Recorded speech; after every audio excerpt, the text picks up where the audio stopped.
আপনারা আলী বানাতের গল্প শুনেছেন। অস্ট্রেলিয়ার আলী বানাত ক্যান্সারে আক্রান্ত হয়েছিলেন। ডক্টররা বলে দিয়েছেন যে তুমি শেষ। তিনি ওই জায়গা থেকে আল্লাহর কাছে তওবা করে ফিরে এসেছেন। এরপর অনেকদিন বেঁচে ছিলেন, অনেক অঢেল সম্পদ ছিল এবং সেই সম্পদ তিনি যথাযথভাবে ব্যবহার করেছেন, উপযুক্ত খাতে ব্যবহার করেছেন, বাকি জীবন পুরোটা আল্লাহকে নিবেদন করেছেন। তার মতো ইয়াং তিনি এরকম দুরারোগ্য ব্যাধিতে আক্রান্ত হবেন এবং এরকম ভয়াবহ পরিস্থিতিতে চলে যাবেন, কল্পনা করেন নাই। কিন্তু সেটা তার জন্য নেয়ামত এবং আল্লাহর কাছে আসার কারণ হয়েছে। আমাদের জীবনে অনেক ক্ষতি, অনেক বিপদ আল্লাহর কাছে আসার মাধ্যম হয়, কারণ হয়। অতএব সেভাবে আমাদের জিনিসগুলোকে নিতে হবে এবং ধৈর্য ধারণ করতে হবে। ইমানদারের সবচেয়ে বড় অস্ত্র হলো ধৈর্য ধারণ করা। ধৈর্য ধারণ করতে না পারা এটাও ডিপ্রেশন হওয়ার একটা বড় কারণ। আল্লাহ তাআলা বলেছেন আমাদেরকে ধৈর্য ধারণ করতে, এবং এই ধৈর্যের মধ্যে আমাদের দুনিয়া আখিরাতের সমুদয় কল্যাণ নিহিত আছে। আমরা সবাই সুখের ঠিকানা কোথায়, সেই সুখের সন্ধানে প্রত্যেকে যার যার জায়গা থেকে আমরা চেষ্টা করছি।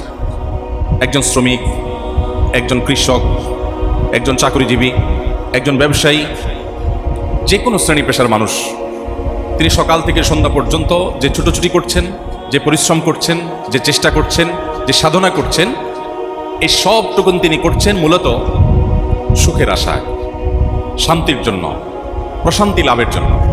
কোনো সন্দেহ আছে? সে প্রশান্তি লাভের বিভিন্ন উপায় থাকতে পারে, প্রশান্তি লাভ নিয়ে নানা কথা থাকতে পারে, এর পথ এবং পদ্ধতি নিয়ে, এর উদ্দেশ্য নিয়ে নানা বিতর্ক থাকতে পারে, বিভিন্ন আইডিওলজি থাকতে পারে। কিন্তু এই ব্যাপারে কোনো সন্দেহ নাই যে আমরা সবাই সুখের সন্ধান করছি, আমরা সবাই সুখ চাই, প্রশান্তি চাই। এ ব্যাপারে কোনো ভিন্নমত আছে? সুখ এবং প্রশান্তির জন্যই আমাদের সকল চেষ্টা।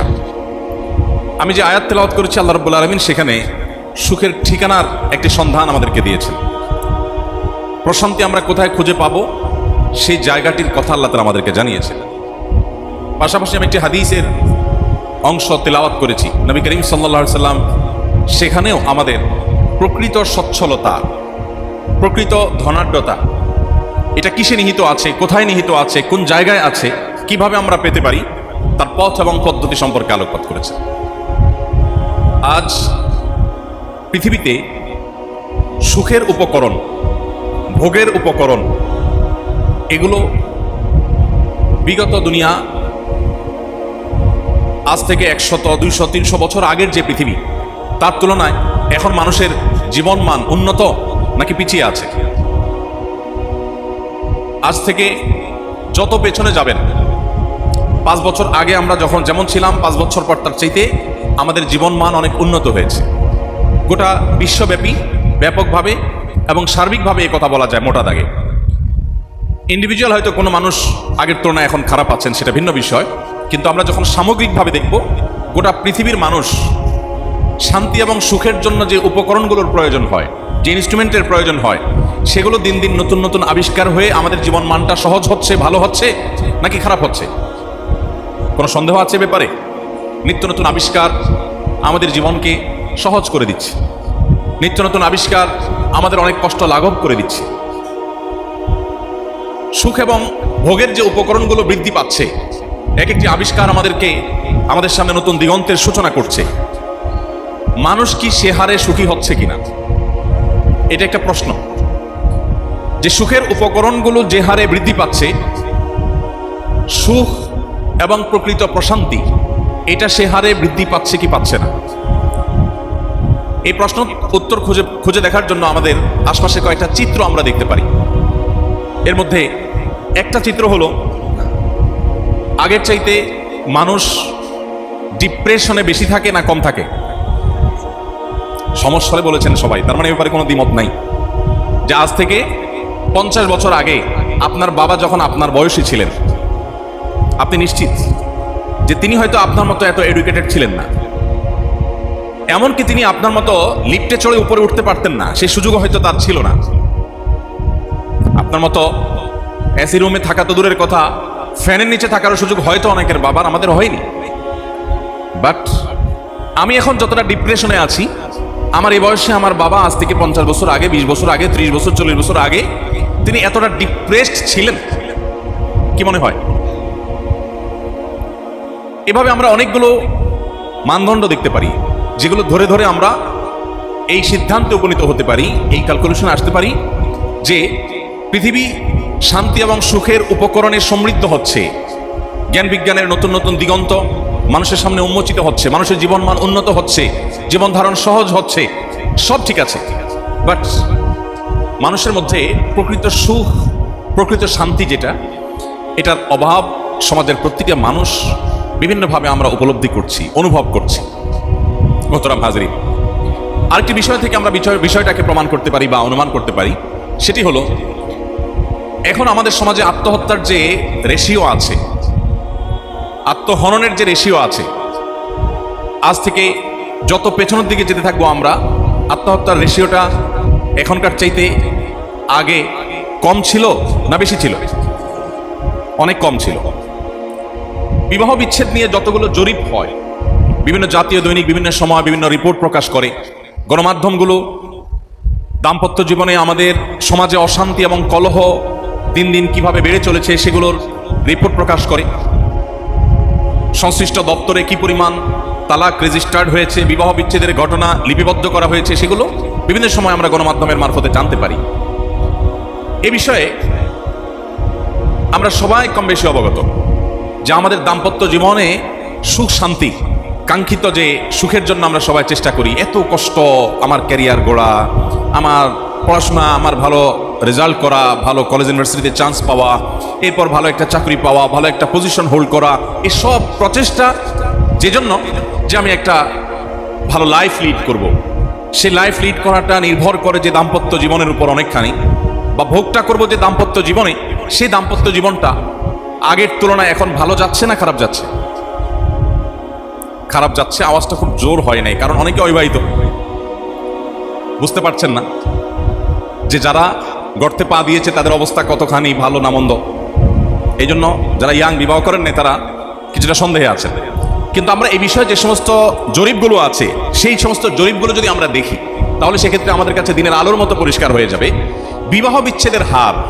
আপনি গুগলে গিয়ে একটু সার্চ দিয়ে দেখেন যে বিবাহ বিচ্ছেদের হার গত বছর, তার আগের বছর, তার আগের বছর, 5 বছর আগে, 10 বছর আগে কিরকম ছিল এবং এখন আস্তে আস্তে ধীরে ধীরে কিরকম হচ্ছে। বিবাহ বিচ্ছেদের হার বাড়ছে না কমছে? আজ থেকে অনেক বছর আগের একটা জরিপ আমি দেখেছিলাম, প্রথম সারির গণমাধ্যম একটা রিপোর্ট তারা প্রকাশ করেছিলেন যে ঢাকায় শুধুমাত্র প্রতিদিন 39টা বিবাহ ভঙ্গের ঘটনা ঘটে। আমি মাহফিলের মৌসুমে বিভিন্ন জেলায় ঘোরার সুযোগ হয়।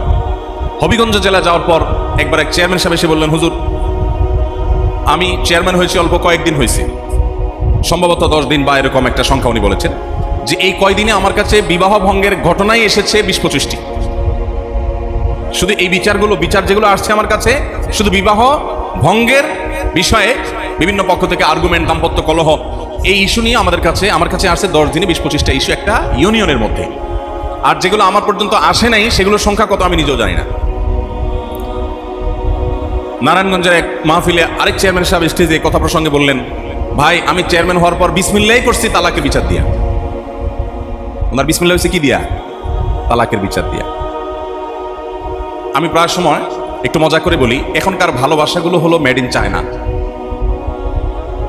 যত ঘটা করে ভালোবাসা হয়, ভাঙেও তত ঘটা করে। আমাদের বাপ দাদারা তাদের বিয়ে শাদী হয়েছে, এত ঘটা করে বিয়ে শাদী হওয়ার মতো অর্থনৈতিক অ্যাবিলিটিও ছিল না। এখন যত ঘটা করে হয়, তাহলে বোঝা গেল আমরা সুখ এবং শান্তির কথা বলছিলাম যে আমরা এখন ভালো আছি না আগে ভালো ছিলাম। হ্যাঁ, এখন আমরা আমাদের চামড়া শীতল করতে পারছি এসির বাতাসে, ফ্যানের বাতাসে, আমরা ঘামাচ্ছি না, আরাম পাচ্ছি। আমরা একটু ভালো খাবার খেতে পারছি, আমাদের খাবারের মেনুতে অনেক ভালো ভালো আইটেম থাকে।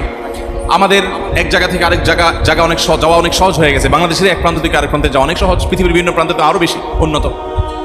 এই বিষয়গুলো নিয়ে কোনো দ্বিমত নাই। কিন্তু আমরা প্রকৃত সুখ বা শান্তি যেটার কথা বলছি, যেটার জন্য আমরা সবাই ছুটে বেড়াচ্ছি, সেটা আসলে কতটা আমাদের অর্জিত হচ্ছে। আমরা সেই কথা বলতে গিয়ে বিবাহ বিচ্ছেদের কথাটা বলছিলাম। এখন দাম্পত্য সম্পর্কগুলো ভালো যায় বেশি, নাকি আগের দাম্পত্য সম্পর্কগুলো বেশি ভালো ছিল? এবার কিছুটা কনভিন্সড হয়েছেন আপনারা, এই জন্য আওয়াজ একটু জোরে আসছে। আগের দাম্পত্য সম্পর্কগুলো যে এখনকার দাম্পত্য সম্পর্কগুলোর চাইতে বেশি ভালো ছিল, সেটা বোঝবার জন্য আমি তালাকের রেশিওটা এনেছি, যে তালাকের হার এখন যতটা বাড়ছে, বৃদ্ধি পাচ্ছে, আগে এতটা ছিল না। এখানে আমাদের বাবার বয়সী মুরব্বীরা আছেন, ওনারা বলবেন যে এখন যেভাবে কথায় কথা বিচ্ছেদ হয়ে যাচ্ছে, তালাক হয়ে যাচ্ছে, ছাড়াছাড়ি হয়ে যাচ্ছে, তালাক তখনও হতো, কিন্তু এত বেশি কি ছিল? আচ্ছা, এখন তরুণরা নিজের সঙ্গীকে, নিজের স্ত্রীকে, স্ত্রীর স্বামীকে একে অন্যকে ভালোবাসা দেবার, ভালোবাসা জাহির করবার, ভালোবাসা প্রকাশ করবার বহু ব্যবস্থা আছে। টেক্সট SMS করে ভালোবাসা জানাচ্ছেন, ইনবক্সে ভালোবাসা জানাচ্ছেন, হোয়াটসঅ্যাপ ইমোতে ভালোবাসা জানাচ্ছেন, ফোন কলের মাধ্যমে ভালোবাসা জানাচ্ছেন। আর ভালোবাসা জানাবার জন্য চটপটি খাওয়াতে পারছেন, ফুচকা খাওয়াতে পারছেন, চাইনিজ খাওয়াতে পারছেন, হ্যাঁ। তারপর সারপ্রাইজ দেওয়ার জন্য অনলাইনে কোনো কাপড় চোপড় অর্ডার দিয়ে সারপ্রাইজ দিয়ে ফেলতে পারছেন, ঘুরতে যেতে পারছেন, আরও কত পথ। এসব হলো ভালোবাসা জাহির করার জন্য, ভালোবাসা স্ট্রং করবার জন্য। আসলে একটু আমরা পেছনে যাই, আমাদের বাপদাদারা, আমরা ছোটবেলা যা দেখেছি, বা আমাদের সিনিয়র যারা ছিলেন আজ থেকে 20, 25, 30 বছর আগে যারা দাম্পত্য জীবনে আমাদের মতো পর্যায়ে ছিলেন, তাদেরটা আমরা একটু দেখি। তারা একে অন্যকে ভালোবাসা জাহির করার এত সুযোগ আমাদের মতো কি পেয়েছিলেন? আমি একটা চিত্র বলি গ্রামের, আমি গ্রামের ছেলে। সকালে ঘুম থেকে উঠার পর জামাই বেচারা কাজে বের হয়ে চলে গেছেন, সেটা খেতে হোক, দোকানে হোক, যেখানে হোক। আর বউ সেই বেচারি একটা ঝাড়ু হাতে নিয়ে সব ঝাড়ু দেওয়া পরিষ্কার করার মধ্যে লেগে গেছেন, এবং এরপরে রান্না বাড়া কাজ কাম এগুলো করতে করতে সারাদিন পার হয়ে গেছে। জামাই বউ সারাদিনের মধ্যে একবার টেক্সট SMS পাঠানো তো পরের কথা, ভিডিও কল বা ভয়েস মেসেজ পাঠানো তো পরের কথা, সারাদিনের মধ্যে একবার চেহারাটা দেখার সুযোগও পাইতো না। ওই রাতে সবাই ঘুমায় গেলে তারপরে যায় দুজন দুজনের চেহারা দেখার সুযোগ পাইতো, ততক্ষণে আবার হারিকেন ডিম হয়ে গেছে। সারা বছরে একটা শাড়ি দিলে দ্বিতীয় শাড়ি দিতে হিসাব করতে হতো কয়জনে দিতে পারতো। আর এখন শপিং মলে যে ছেড়ে দিয়ে কি কি লাগবে তোমার, আসো, ক্যাশ কাউন্টারে আমি আসি, তুমি আসো, শুধু কার্ড পাঞ্চ করে দিব, সব কেটে নিয়ে যাবে। তাহলে আমাদের বাচ্চারা এত ভালোবাসাবাসী জাহির করার সুযোগ পান নাই, এত কিছু দিতে পারেন নাই। এমনকি স্ত্রী তার স্বামীকে সে যে গুজে মেকআপ করে অনেক সুন্দর করে নিজের প্রতি আকৃষ্ট করবেন, সেই সুযোগও বেচারীরা পান নাই। এখন ইয়াংরা আমরা পাচ্ছি, তাই না? তাহলে কি দাঁড়ালো? ভালোবাসাবাসীর সকল উপকরণ এখন আমাদের হাতে আছে, তাদের হাতে ছিল না। ভালোবাসাবাসীর জন্য সময় ব্যয় করা বহু পদ্ধতি, পথ আমাদের সামনে খোলা আছে, তাদের সামনে, বেচারাদের সামনে ছিল না। একটা চিঠি লিখে সেটা প্রপার জায়গা পর্যন্ত পৌঁছানোটাও টাফ ছিল। আর এখন কোনো ব্যাপারই না।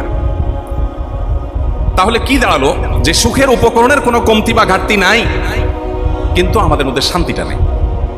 তাদের মধ্যে সুখের উপকরণের অভাব ছিল, বাট শান্তিটা ছিল। 50-60 বছরের দাম্পত্য জীবন পার হয়ে গেছে, খুব বেশি অসুবিধা মধ্যে পড়তে হয় না, বেগ পেতে হয় নাই। এখন অনেক বৃদ্ধ মুরব্বী চাচারা আছেন, স্ত্রীকে ছাড়া এক মুহূর্ত থাকতে পারেন না, স্ত্রী উনি ওনার স্বামীকে ছাড়া, বৃদ্ধ লোকটাকে ছাড়া এক মুহূর্ত থাকতে পারেন না। আর যুবক পোলাপান আজকাল বেশিরভাগ ফ্যামিলিতে বিয়ের সময় ব্যান্ড পার্টি ভাড়া করে এনে ডান্স, নাচ, গান, ডাকডোল পিটিয়ে, সে তো বিয়ে করছে না, মনে হচ্ছে সে একটা তুলকালাম কাণ্ড ঘটাচ্ছে। তার বিবাহ উপলক্ষে যে গান বাদ্যযন্ত্রের অত্যাচার, যে টর্চার, যে শব্দ সন্ত্রাস হয়, তাতে গোটা এলাকার মানুষ রীতিমতো অতিষ্ঠ হয়। উনি কিছু একটা ঘটাচ্ছেন, উনি বিয়ে করছেন, উনি সেটা জানান দিচ্ছেন। এরপরে কয়দিন যাইতে না যেতে দেখা যায় ডিভোর্স লেটারের ছড়াছড়ি।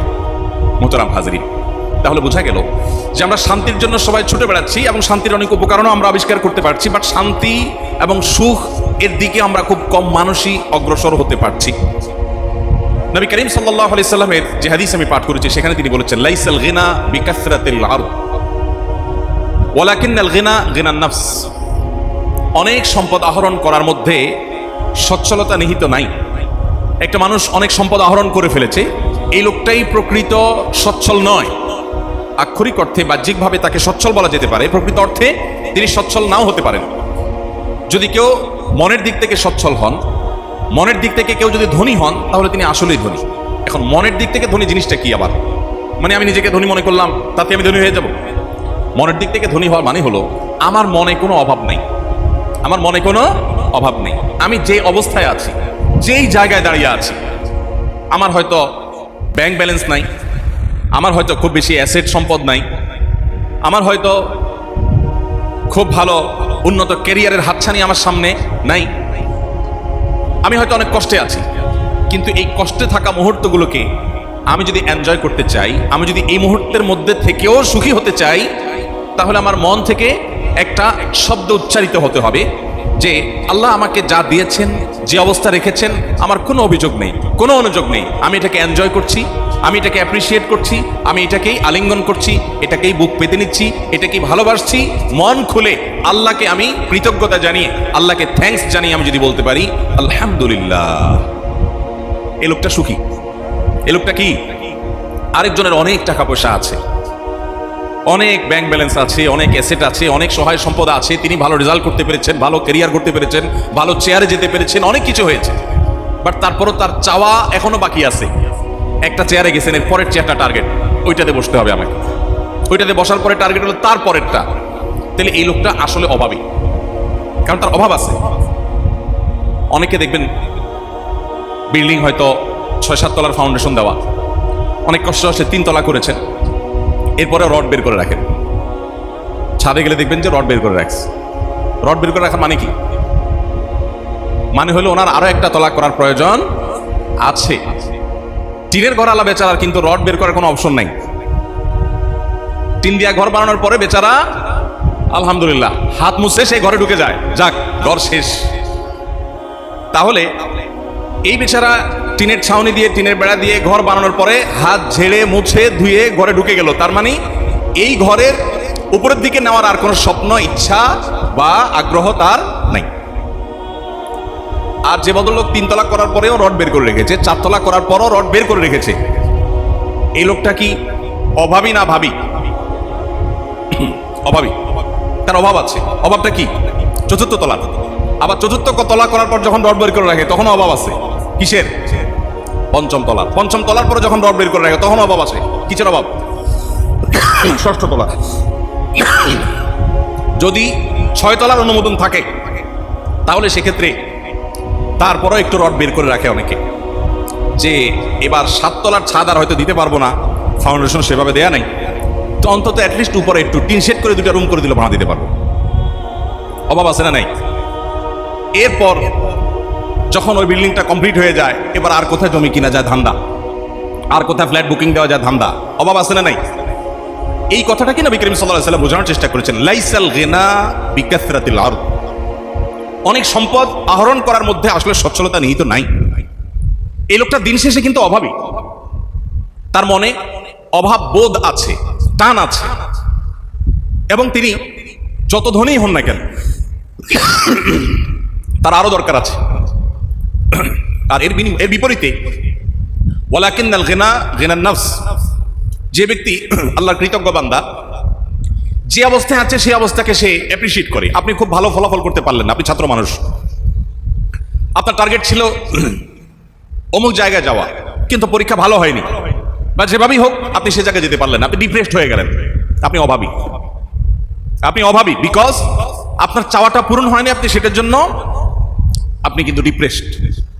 আরেকজন স্টুডেন্ট পরীক্ষা দিয়েছে, তার একটা টার্গেট ছিল একটা জায়গা যাবে, কিন্তু হয়নি, ব্যাটে বলে চেষ্টা করেছে, তিনি বলছেন আল্লাহ শুকর, আল্লাহ জেহালে রাখে আলহামদুলিল্লাহ। কত ভালো ফলাফল করার পরও অনেকের ক্যারিয়ার খুব ভালো জায়গায় যেতে পারেনি, তুলনামূলকভাবে খারাপ ফলাফল করে অনেক ভালো ক্যারিয়ার গড়ে ফেলতে পেরেছে। অর্থাৎ বিষয়টা আল্লাহর হাতে, আমার এটা তো চিন্তার কিছু নাই, আল্লাহ শুকর আলহামদুলিল্লাহ, সুখী। আমি কি বুঝাতে পারছি? আজ এই কথাগুলো আপনাদের সামনে বলার উদ্দেশ্য হলো যে আমাদের তরুণ প্রজন্মের মধ্যে ডিপ্রেশনের পরিমাণ এতটাই বেড়ে চলেছে যে আমরা কদিন পর এমন এমন মর্মান্তিক সংবাদ শুনতে পাই যা আমাদের হৃদয়কে ব্যথিত করে, যা আমাদের ভবিষ্যৎ প্রজন্মকে নিয়ে শঙ্কিত করে, আমাদেরকে আতঙ্কিত করে। সম্মানিত উপস্থিতি, একজন মুসলমান হিসাবে আপনার বিশ্বাস থাকবে আল্লাহ রাব্বুল আলামিন আমার জন্য যা ফয়সালা করে রেখেছেন, আমার তাকদিরে যা নির্ধারণ করে রেখেছেন, এর বাইরে কিছুই হবে না। এবং আল্লাহ রাব্বুল আলামিন আমাকে যদি কখনো কোনো পরীক্ষার মধ্যে ফেলেন, কষ্টের মধ্যে ফেলেন, আমার কোনো কাঙ্ক্ষিত বিষয় যদি আমি অর্জন করতে নাও পারি, একজন মুসলিম হিসাবে আমার হারাবার কিছু নেই। নবী করিম সাল্লাল্লাহু আলাইহি ওয়াসাল্লাম বলেছেন, আজাবান লি আমরিল মুমিন ইন্না আমরাহু কুল্লাহু খায়র। ইমানদারের ইস্যুটাই বড় পিকুলিয়ার, অদ্ভুত, বড় আশ্চর্যজনক। ইমানদারের বিষয়টা এটা হলো অনেকটা হাতির মতো, হাতি মরলেও লাখ, বাঁচলেও লাখ। নবী সাল্লাল্লাহু আলাইহি ওয়াসাল্লাম এই বিষয়টি ব্যাখ্যা করতে গিয়ে বলছেন, ইন আসাবাহু খায়রুন, যদি ইমানদারের কোনো সুখের দেখা পায়, পরীক্ষা ভালো ফলাফল হলো, আমি যা চাইলাম, এই কলেজে ভর্তি হওয়ার আগে যা এক্সপেকটেশন ছিল যে এখানে আমাকে পুরাতন ভাইরা সিনিয়র ভাইরা কিভাবে বরণ করে নিবে, টিচারদের বিহেভ কেমন হবে, কর্তৃপক্ষ কতটা হেল্পফুল হবে, যা আমার এক্সপেক্ট ছিল, যা আমার প্রত্যাশা ছিল, তার চাইতে আমি বেশি পেয়েছি বা প্রত্যাশা অনুযায়ী পেয়ে গেছি, তখন ইমানদার সাথে সাথে আল্লাহ শুকর আদায় করবে, আলহামদুলিল্লাহ আমি যা চেয়েছি তা পেয়েছি, আমি হ্যাপি। এই যে শুকর আদায় করলো, একদিক থেকে সে তার প্রত্যাশা পূরণ হলো, সুখী হলো, অপর দিক থেকে সে এটার কারণে আল্লাহকে থ্যাঙ্কস জানালো, তাহলে সে সুখীও হলো, আবার আল্লাহকে শুকরিয়া জানানোর মাধ্যমে তার আখিরাতও সে বিনির্মাণ করে ফেললো। ইমানদার সুখী হয়েও সুখী। আর যদি সে যা এক্সপেক্ট করেছে প্রতিষ্ঠান থেকে সেটা পায় নাই, তাহলে সেক্ষেত্রে তার আশাভঙ্গ হয়েছে, তার প্রত্যাশার বিপরীত হয়েছে। সে মনে করেছিল তার জন্য ফুল অপেক্ষা করছে, কিন্তু আনফরচুনেটলি ফুল অপেক্ষা করে নাই। তাহলে তার যে কষ্ট হলো, ক্ষতি হলো, সমস্যায় নিপতিত হলেন, সেজন্য তিনি সবর করলেন যে নিজের জীবনে এরকম অনাকাঙ্ক্ষিত বহু কিছু ঘটবে, আমি সবর করব, শুকর করব, সবর করব, আল্লাহর কাছে ধৈর্য ধারণ করব। আল্লাহ বলেছেন যে আল্লাহ তাআলা ধৈর্যশীলদের সাথে থাকেন। নবী সাল্লাল্লাহু আলাইহি সাল্লাম বলেছেন ধৈর্যের বিনিময়ে আল্লাহ তাআলা জান্নাত দিবেন, এবং আল্লাহ রাব্বুল আলামিন কোরআনে বলেছেন আল্লাহ ধৈর্যশীলদের পছন্দ করেন, ভালোবাসেন। অতএব আমার এই কঠিন মুহূর্তে আমি এইটাকেই মেনে নিয়ে আল্লাহর কাছে শুকরিয়া জানাবো যে অবস্থা আছি, এর চেয়ে খারাপ অবস্থায় কেউ নিশ্চয়ই আছে পৃথিবীতে, আমি তার চেয়ে ভালো আছি, আমি শুকর আদায় করবো এবং সবর করব। এই যে সবর করলো সে, তার বাহ্যিকভাবে একটু কষ্ট হলো, কিন্তু সবরের বিনিময়ে তার অনন্ত অসীমকালের জান্নাত নিশ্চিত হয়ে গেল। তাহলে ইমানদারের বিষয়টা হলো যে সে যদি সুখী হয়, শুকর আদায় করে সে লাভবান হয়, আর যদি দুঃখী হয় তবুও সে সবর করে লাভবান হয়। মুহতারাম হাজরিন, ইমানদার সম্পর্কে আল্লাহ বলেছেন যালিকা বিআন্নাল্লাহা মাওলাল্লাযীনা আমানু ওয়া আন্নাল কাফিরিনা লা মাওলা লাহুম। একজন অবিশ্বাসী মানুষের সাথে একজন ইমানদারের পার্থক্যের জায়গা হলো এখানে যে বিশ্বাসী মানুষ ইমানদার, তার অভিভাবক আছে, তার একটা বলার জায়গা আছে। আমি প্রায় সময় বলার চেষ্টা করি, আপনি আমি যত বড় শিক্ষিত হই না কেন, যত বড় ক্ষমতার মালিক হই না কেন, আপনি আমি যত বড় চেয়ারে অধিষ্ঠিত হই না কেন, যত সম্পদের অধিকারী হই না কেন, যত বড় মানুষ হই না কেন, প্রত্যেকটা মানুষ মুখাপেক্ষী। আল্লাহ সুবহানাহু ওয়া তাআলা এই কথাকেই কোরআনে বলেছেন যে আনতুমুল ফুকারা, তোমরা সবাই অভাবী। পৃথিবীতে কোনো মানুষ প্রকৃত অর্থে ধনী হতে পারে না, প্রত্যেকের অভাব আছে, প্রত্যেকের দুর্বলতা আছে, প্রত্যেকের চাওয়া এবং পাওয়ার জায়গা আছে, সে যেই হোক না কেন। এই অভাবী মানুষদের মধ্যে আমরা যদি কোনো একটা জায়গা চাওয়ার জায়গা থাকে, একজন পরম ক্ষমতাধর মানুষ, তারও কিছু সংকীর্ণতার সীমাবদ্ধতার জায়গা আছে, বলতে পারে না মানুষের কাছে, তারও বলার একটা জায়গা দরকার আছে। একজন মানুষ অনেক পয়সা করি আছে, পয়সা দিয়ে সবকিছু সলভ করা যায় না। ধরুন ওনার স্ত্রীর সাথে ওনার বোঝাপড়াটা ভালো যাচ্ছে না, টাকা দিয়ে এখানে কিছু করা যাচ্ছে না, তাহলে এই ভদ্রলোকের এই সমস্যাটা সলভ করার জন্য একটা জায়গা তার দরকার আছে না? নেই, কিন্তু সাধারণভাবে তো থাকে না, উনি কোথায় কার কাছে যাবে? আর এই জন্য আল্লাহ তাআলা বলেছেন যালিকা বিআন্নাল্লাহা মাওলাল্লাযীনা আমানু। আপনি যত বড় ক্ষমতাবান, যত বড় শিক্ষিত, যত বড় চেয়ারের মালিক এবং যত সম্পদশালী হন না কেন, আপনি যদি ইমানদার হন, আপনার একটা ঠিকানা আছে, আপনার একটা জায়গা আছে, সেই জায়গাতে আপনি আপনার যে কোনো চাওয়াকে সাবমিট করতে পারেন, নিবেদন করতে পারেন, সেটা হলো আল্লাহ তাআলার দরবার। কাউকে বলতে পারছেন না, আপনি ভোর রাতে সিজদায় গিয়ে চোখের পানি ফেলে আল্লাহর সাথে কথা বলতে পারছেন, নামাজে দাঁড়িয়ে কথা বলতে পারছেন। সালাতকে নবী সাল্লাল্লাহু আলাইহি ওয়াসাল্লাম বলেছেন মুনাজাত মাহাল, আল্লাহর সাথে কানাঘুষা, আল্লাহর সাথে কথোপকথন করার শামিল। আপনি মন খুলে একটু চোখের পানি ফেলে আল্লাহর কাছে ফরিয়াদ করতে পারছেন, আল্লাহ আমি কষ্টে আছি, তুমি দূর করে দাও। এই বলার জায়গাটা ইমানদার আছে। আমরা ইমানদার সন্তান হয়েও, মুমিনের ঘরে জন্মগ্রহণ করেও আমরা অনেকেই এই বিষয়টি সম্পর্কে আমরা ওয়াকিফ না। আমরা জানি না যে আমাদের বলার একটা বিশাল বড় জায়গা আছে, সেখানে যদি বলি আমি হালকা হয়ে যাব, আমার ডিপ্রেশন কমে যাবে। মানুষ যখন কারোর কাছে শেয়ার করতে পারে, কারোর কাছে বলতে পারে, অনেক কষ্ট কিন্তু লাঘব হয়ে যায়। তো ইমানদারের অভিভাবক করেন আল্লাহ, আর যার ইমান নাই তার কোনো অভিভাবক নাই এবং সে দিশেহারা থাকে। আপনারা মেডিকেল স্টুডেন্ট, অনেক বড় বড় সিনিয়র ডক্টররা আছেন, প্রফেসর বৃন্দ আছেন, যারা আমার শিক্ষক তুল্য, যারা আমার বাবার বয়সী বা আরো সিনিয়র, তাদের কেউ কেউ আমাকে একান্তে বলছেন যে কিছু অভিজ্ঞতা আপনাদের সাথে শেয়ার করি। তো তোমাদের থেকে একটা অভিজ্ঞতা একজন শেয়ার করছিলেন যে, এবং পশ্চিমা দেশগুলোতে এগুলো হরহ হয়, আমাদের দেশেও হয়, আমাদের দেশে কম, যে কোনো পেশেন্ট যখন আসে ডাক্তারের কাছে, ডায়াগনোসিস হয় যে এই পেশেন্ট ক্যান্সারে আক্রান্ত এবং ক্যান্সার অ্যাডভান্স স্টেজে পৌঁছে গেছে। এই নিউজটা শোনার পর পেশেন্ট যদি অমুসলিম হয় বা পেশেন্ট যদি কোন ধর্মে বিশ্বাসী না হয়, নাস্তিক হয়, তাহলে সেক্ষেত্রে তার এই সংবাদ শোনার পর, এই নিউজ জানার পর তার অবস্থা কি হয় বলেন? হ্যাঁ, ও শিট, স্যাড, ব্যাড। আর কিছু করার আছে? এই ভদ্রলোকের এছাড়া আর কিছু করার আছে? হ্যাঁ, আরেকটা করার আছে। সেটা হলো, পৃথিবীর বিভিন্ন দেশে আছে, আইন আছে রীতিমতো, যে কোনো রোগী যদি চায় যে আমি আর্লি মরতে চাই, ক্যান্সার অ্যাডভান্স স্টেজে আছে, আমি তো এমনিই বাঁচবো না বাবা, ভুগে লাভ কি, ডাক্তার সাহেব আমাকে ইনজেকশন পুশ করে দেন। তো আইনি এই সুবিধা তাকে দেওয়া আছে, অনেক দেশে এটা আছে। তো নাস্তিক হলে স্যাড, ব্যাড, শিট টিট বলে টলে এরপরে ইনজেকশন নিয়ে চলে যেতে, কারণ তার কোনো উপায় নাই, শেষ। আর যদি পেশেন্টটা মুসলমান হয় কি হয় বলেন? ওই ডাক্তার বলছিলেন যে ভাই, আমার ওই পেশেন্টটা যখন তাকে বলা হয় যে আপনি তো ক্যান্সারে আক্রান্ত, অ্যাডভান্স স্টেজে আছেন, ভদ্রলোক যদি মুসলমান হন তো সাথে সাথে উল্টাপাল্টা যত লাইন গার্ড ছিল সব বন্ধ বন্ধ করে একদম সুইচের মতো সোজা হয়ে যায়, মসজিদে যাওয়া ধরে, নামাজ কালাম পড়া ধরে, জমজমের পানি কোথায় বিক্রি হয় যত টাকা দিয়ে লাগে কিনে এনে খেতে শুরু করে, আজওয়া খেজুর খাওয়া শুরু করে, কালো জিরা খাওয়া শুরু করে, মধু খাওয়া শুরু করে দেয়, এবং জানে যে এগুলোতে শেফা আছে। নবী সাল্লাল্লাহু আলাইহি সাল্লাম বলেছেন এগুলা করা শুরু করে, হুজুরদেরকে হাদিয়া তোফা দেয়, আপনারা দোয়া করেন, নিজেও আল্লাহর কাছে দোয়া করে, যারা দেখে তারাই বলে আল্লাহর কাছে দোয়া করেন। একটা জায়গায় সে দরখাস্ত জমা দিয়ে দেয়, সে জানে সব দুয়ার বন্ধ হয়ে গেছে, ডাক্তারদের কিছু করার নাই, কিন্তু একটা দুয়ার এখনো খোলা আছে, সেই দুয়ারে সকল অসম্ভব সম্ভব হয়। কোভিড-19 সময় ঢাকা মেডিকেল কলেজের একজন ডাক্তার আছে, আমার খুব ঘনিষ্ঠ বন্ধু মানুষ, পারিবারিক সম্পর্ক, বাসায় আসা যাওয়া আছে। গত 2-3 দিন আগেও ফ্যামিলি সহ তার বাসায় দাওয়াত খেয়ে আসছি, নাম বললাম না। তো ভাই আমাকে বললেন যে ভাই, করোনার সময় আমি এমন হয়েছে যে 1 মাস বাসায় যাই নাই, বরং আরো বেশি সময় হয়ে গেছে, গড়ায় গেছে যে বাসায় যাই নাই। ঢাকা মেডিকেল কলেজে ডিউটি করার পর চলে গেছি অন্য বিভিন্ন জায়গায়, বিভিন্ন হাসপাতালে রোগীদের সেবা দিছি, সব ডাক্তাররা আউন গাউন পরে, অবস্থা খারাপ, আমি মাস্কই পরি নাই। তো মাস্ক না পড়ছে, অসতর্ক ছিল, সেটাকে আমি অ্যাপ্রিসিয়েট করছি না, কিন্তু আমি বলছি পরিস্থিতিটা এরকম ছিল। আমি যখন করোনা আক্রান্ত হয়েছি এবং আজগরারিতে ভর্তি ছিলাম, তখন ভদ্রলোক আমাকে দেখতে আসেন, আর তখন ওনার সাথে আমার পরিচয় মূলত। তো যাই হোক, পরবর্তীতে উনি আমাকে বললেন যে ভাই, কত পয়সাওয়ালা দেখছি যে পারে না, পায়ের উপরে পড়ে, আমি তাদের ছেলের বয়সে, তার যে টাকা পয়সা আছে আমার মতো ডাক্তার এসে চাকর রাখতে পারে টাকা দিয়ে, পায়ের উপরে পড়ে, বাবা বাঁচাই দাও, বাবা বাঁচানো হলো তো আল্লাহ, কিন্তু তার তো সে বিশ্বাসের দুর্বলতা আছে। যাই হোক, উনি বলেন যে আমি এভাবে সার্ভিস দিয়েছি, আল্লাহ তাআলা আমাকে ভালো রেখেছেন। আমি ধানমন্ডিতে এমন ফ্যামিলির কথা জানি, আমার এক বোনের বাসার সামনের ফ্ল্যাট, স্বামী স্ত্রী দুজনেই ডাক্তার।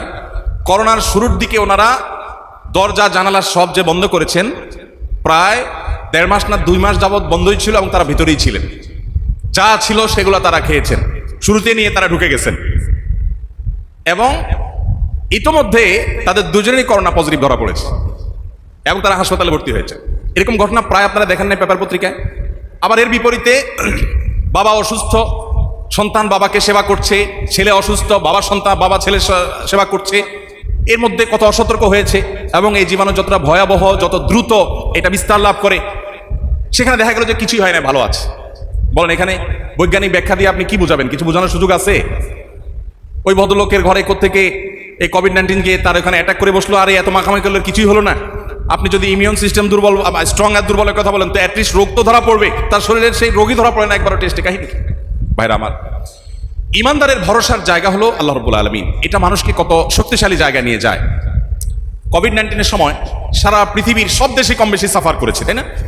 আপনি একটা জিনিস খেয়াল করে দেখবেন, মুসলিমরা তুলনামূলকভাবে একটু কম সাফার করেছে, ঠিক না? আপনি মানে সারা ওয়ার্ল্ডেই দেখেন যে মুসলিম দেশগুলো বা মুসলিম প্রধান শহরগুলো মুসলমানরা তুলনামূলক একটু কম সাফার করেছে।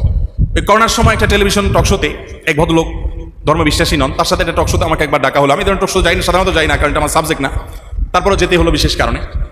তো প্রসঙ্গত এই কথা উঠে আসলো যে মুসলমানদের একটা বড় শক্তির জায়গা হলো আল্লাহর উপরে ভরসা। যে কোনো মানুষ যখন জানে যে আমার পেছনে একটা ছায়া আছে, হাত আছে, যে হাতটা আমি ধরতে পারি, তখন কিন্তু তার শরীরের মধ্যে এমন ইমিউন সিস্টেম স্ট্রং হয়ে যায় যে তার মনোবল চাঙ্গা হয়ে যায়। মুসলমানদের সেই জিনিসটা আসেন নাই। তো ইমানদার কিভাবে ডিপ্রেসড হয়ে যায়, ইমানদার কিভাবে ভেঙে পড়ে?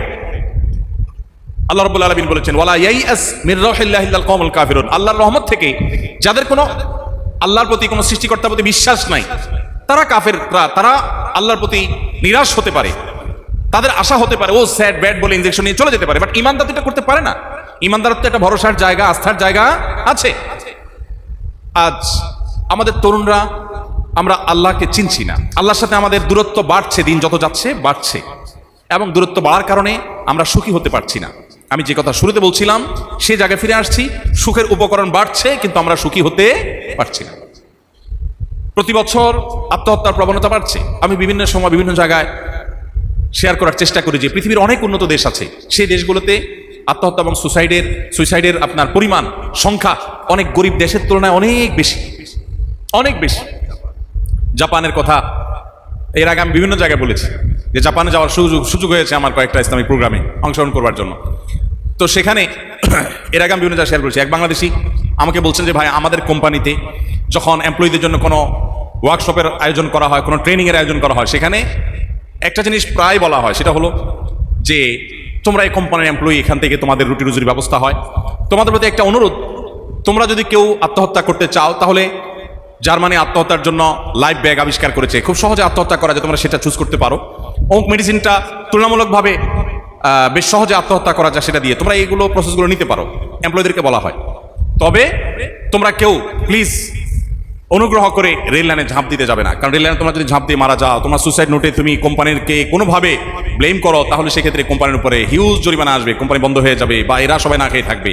অর্থাৎ আত্মহত্যা করো কিন্তু তার পদ্ধতিগুলো এই আছে, এ হলো ট্রেনিং। এবং কি পরিমাণ আত্মহত্যা হয় জাপানে এবং উন্নত অনেক দেশে, সেখানে আপনি গুগলে সার্চ করলে দেখতে পাবেন চিত্র কতটা ভয়াবহ। অথচ সুখের উপকরণগুলো আমাদের চেয়ে কম আছে না বেশি আছে? শুধু বেশি, অনেক বেশি। আপনি কল্পনাই করতে পারবেন না যে তারা কি লাইফ লিড করে, এবং তাদের গড় আয়ু আমাদের চাইতে অনেক বেশি। বৃদ্ধরা তো মরেই না, বা যা রাস্তা গেলে আপনি টোকিওতে দেখবেন যে বৃদ্ধ সকালবেলা বের হয়েছে একটা কুকুর নিয়ে, কারণ আর কেউ সাথে নাই, ছেলের হালে চলে গেছে, মেয়ের হালে চলে গেছে, বুড়া একা আছে, ওই কুকুরটাই তার সঙ্গী। 80, 90, 95 পর্যন্ত টিকছে, মৃত্যু হচ্ছে না, সুখে আলহামদুলিল্লাহ। অর্থাৎ আপনার সুখে বলতে আপনার তারা স্বাস্থ্যগত দিক থেকে ভালো আছে, অন্য অনেক দিক থেকে ভালো আছে, কিন্তু প্রকৃত অর্থে সুখের সন্ধান না পাওয়ার কারণে আত্মহত্যার দিকে চলে যাচ্ছে। আজ আমাদের তরুণ প্রজন্মের মধ্যে যে ডিপ্রেশনের ভয়াবহ একটা চিত্র আমরা দেখতে পাচ্ছি, শুধু তরুণদের কথা বলবো না, মধ্যবয়সী আমরা অনেকে আছি যারা ডিপ্রেশনের ভয়াবহ একটা জায়গায় চলে গেছে। এই জায়গায় যাওয়ার অন্যতম প্রধান কারণ হলো আমাদের ঈমান দুর্বল হয়ে গেছে। অ্যাজ এ মুসলিম আমি আমার ঈমানের খোঁজ খবর নেই, আমার ঈমানটাকে আমি শানিত করি নাই, আল্লাহর সাথে আমার সম্পর্কটা খুব বেশি ভালো করতে পারি নাই, যার কারণে আমার ঈমান দুর্বল হয়েছে। আল্লাহর প্রতি বিশ্বাস এবং আস্থা যার যত দুর্বল হবে, ডিপ্রেশন তার উপরে তত বেশি ঝেঁকে বসবে। আর যে আল্লাহর প্রতি ঈমান যত স্ট্রং করতে পারবে, ডিপ্রেশন তার ধারে কাছেও ততটা আসতে পারবে না। কারণ সে জানে, যে আল্লাহ বিশ্বাস করে, সে আল্লাহ হলেন ফাআলুল লিমা ইউরিদ, তিনি যা খুশি তা করতে পারেন, তার কোনো সীমাবদ্ধতা নাই, তিনি কাদির, তিনি সবকিছু করতে পারেন, এই বিশ্বাস তার আছে। যার কারণে সেই মহাশক্তির কাছে তার আশ্রয় নেওয়ার সুযোগটা আছে, এই জন্য সে ডিপ্রেসড হয় না। সময় উপস্থিতি, আমাদের জীবনে নানা বাধা, নানা বিপত্তি, নানা সমস্যা আসবে। আমরা যদি আল্লাহর প্রতি বিশ্বাস এবং ঈমানের উপরে অটল অবিচল থাকি, তাহলে ইনশাআল্লাহ তাআলা আমরা দেখবো যে আমাদের মধ্যে ডিপ্রেশনের পরিমাণ অনেক কমে গেছে, এবং আমরা যে অবস্থা আছি সেই অবস্থা আমরা সুখে আছি আলহামদুলিল্লাহ। আপনি কলেজ বিশ্ববিদ্যালয় পড়ুয়া শিক্ষার্থীদের সাথে যদি মাদ্রাসা পড়ুয়া শিক্ষার্থীদেরকে একটু কম্পেয়ার করেন এই একটি বিষয়ে, যে কলেজ ইউনিভার্সিটির ছেলেরা, মেয়েরা বা আমাদের স্কুল কলেজের ছেলে মেয়েরা, তারা যতটা ডিপ্রেশনে ভোগে, তারা যতটা আপনার টেনশনে ভোগে, যতটা হতাশাগ্রস্ত হয়, মাদ্রাসার ছাত্রদেরকে যদি আপনি কম্পেয়ার করেন এই জায়গায়, তো মাদ্রাসার ছাত্রদেরকে দেখবেন তাদের মধ্যে এত হতাশা কিন্তু নাই। এত হতাশা আছে? আপনি আত্মহত্যা মাদ্রাসার ছাত্রদের মধ্যে আত্মহত্যার রেশিও কত পাবেন? 1% কি পাবেন? স্কুল কলেজের সাথে কম্পেয়ার করেন, অন্য অনেক দিক থেকে হয়তো তাদের চাইতে আপনারা এগিয়ে আছেন, কিন্তু এই একটা জায়গায়, অর্থাৎ মানসিক প্রশান্তিটা তাদের মধ্যে আপনার চাইতে একটু বেশি আছে, আপনাকে স্বীকার করতে হবে। বিকজ তারা ওই যে আত্মহত্যার দিকে যাচ্ছে না, তারা অনেক খুশি। অথচ তাদেরকে তো অনেক বেশি আরো ডিপ্রেসড হওয়ার কথা ছিল, কারণ তাদের সামনে উন্নত ক্যারিয়ারের হাতছানি নাই, সামাজিক স্বীকৃতি নাই। আপনি একটা মেডিকেল কলেজে চান্স পেয়েছেন, এইটাই তো আপনার সামাজিক ভাবসা বাসার জন্য যথেষ্ট। কিন্তু ওই বেচারা পড়ে কোথায়? মাদ্রাসা। কি করো বাবা? কোথায় পড়ো? মাদ্রাসায় পড়ি। বস এই এক কথাই তো তার সামাজিক অবস্থান, পারিবারিক অবস্থান, রাষ্ট্রীয় অবস্থান, সব জায়গায় তার অবস্থান অনেক তলানিতে। এরপরও খুব ভালো, আপনার মতো ভালো পরিবেশ সে পাচ্ছে না, তারপরও সে অনেক সুখে আছে। আর এই কথাটাকে আল্লাহ তাআলা কোরআনে বলেছেন, আলা বিযিকরিল্লাহি তাতমাইন্নুল কুলুব। আপনি ডাক্তার হন, আপনি ইঞ্জিনিয়ার হন, আপনি ব্যবসায়ী হন, আপনি পেশাজীবী হন, আপনি কৃষক হন, আপনি যেই হন না কেন, আপনার মধ্যে যদি ঈমান থাকে, আর আল্লাহর স্মরণটা আপনার মধ্যে যদি থাকে, আল্লাহর ইবাদত যদি আপনি করেন, তাহলে আপনার অন্তরটা প্রশান্ত থাকবে। আপনি যত কষ্টে থাকেন না কেন, আপনার মুখ থেকে হাসি বের হবে এবং আলহামদুলিল্লাহ বের হবে, যদি আপনার মধ্যে ঈমান এবং আমালে সালেহ থাকে। ভাইরা আমার, আমরা অনেক যুবকরা আছি, আপনারা বেশিরভাগ এখানে স্টুডেন্ট, অনেক ভাই আপনাদের মধ্যে হয়তো আছেন যে আল্লাহর সঙ্গে একান্তে নিজের মনের কথাগুলোকে বলা, চোখের পানি ফেলা, দোয়া নিবেদন করা, ইবাদত করা, নিঃসঙ্গে নির্জনে একাকী আল্লাহর সাথে কথা বলা, এই সুযোগটা আমাদের অনেকের জীবনে হয় নাই। আমরা অনেকে ইবাদত বন্দেগীর মাধ্যমে শান্তি খোঁজার চেষ্টাটুকুও করি নাই কখন। আমি আপনাদেরকে অনুরোধ করব, আপনি একজন মুসলমান হিসাবে আপনি কিছুদিনের জন্য হলেও আল্লাহর ইবাদত এবং দাসত্ব করে দেখুন। দেখুন, পৃথিবীর অন্য সবার দাসত্ব মানুষের মাথাকে নত করে, মানুষকে ডিপ্রেসড করে। মানুষ মানুষের দাস হবে, কেউ কারোর অধীনে থাকলেই তো তার কাছে বন্দি বন্দি মনে হয়। কিন্তু আহকামুল হাকিমিন আল্লাহ রাব্বুল আলামিনের দাসত্বের মধ্যে এক অবর্ণনীয় তৃপ্তি আছে। আল্লাহকে যখন কেউ সিজদা নিবেদন করে মন খুলে তার সাথে একটু কথা বলতে পারে, সে একটু হালকা বোধ করে, মনের দুঃখটা দূর করার সুযোগ লাভ করে। আমি আপনাদেরকে আহ্বান করব সেই পথে অগ্রসর হওয়ার জন্য। আপনি যখন আল্লাহর সাথে পরিচিত হবেন এবং সেই সাথে জাগতিক জ্ঞান অর্জন করবেন, তখন আপনি হবেন এই সমাজের সবচেয়ে মূল্যবান সম্পদ। এই সমাজ আপনার দ্বারা কোনো ক্ষতিগ্রস্ত হবে না, লাভবানই হতে থাকবে।